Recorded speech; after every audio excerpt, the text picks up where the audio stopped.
The vines have been cut, the grapes picked and dried out, and after months of waiting, Idaho's winemakers will get to taste the fruits of their labor. Our Lindsay Edmondson has more on what people can expect from this year's wines. The grapes are all in. They're in and away and fermenting away. And although the smoke from fire season caused some issues for Idaho's vineyards, I don't think it's going to affect it too much, but it kind of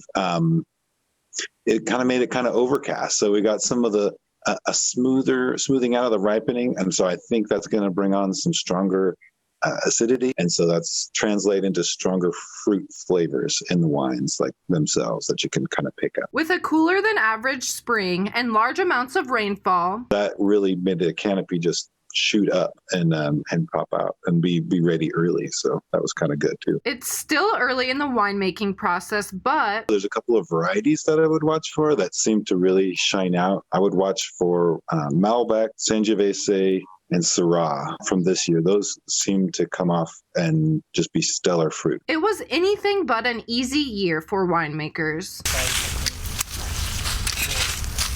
Kind of three parts. There's the farming vineyard side, there's the winery side, the process that's going on there, and then there's the retail side that's interacting with the people.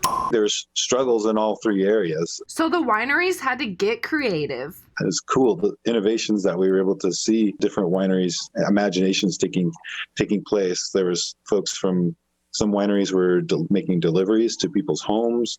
We were doing, whoever thought curbside winery pickup was going to be a thing, it was. We saw a lot of innovations and people being creative with the space that they have in their wineries. Some wineries even had to call on friends, family, and customers to help with harvesting. Some that are a little bit smaller side, and so it's like friends and family, and they really had to pull friends because people might be sick or having to quarantine or whatever.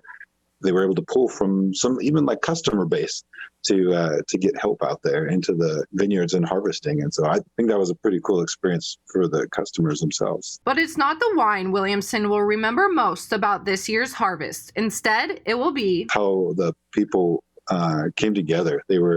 Neighbors were ready to help neighbors and get the fruit in when it was time. That was a great thing. Made me very proud to be part of this industry and to be an Idahoan. Lindsay Amundsen, Idaho News 6.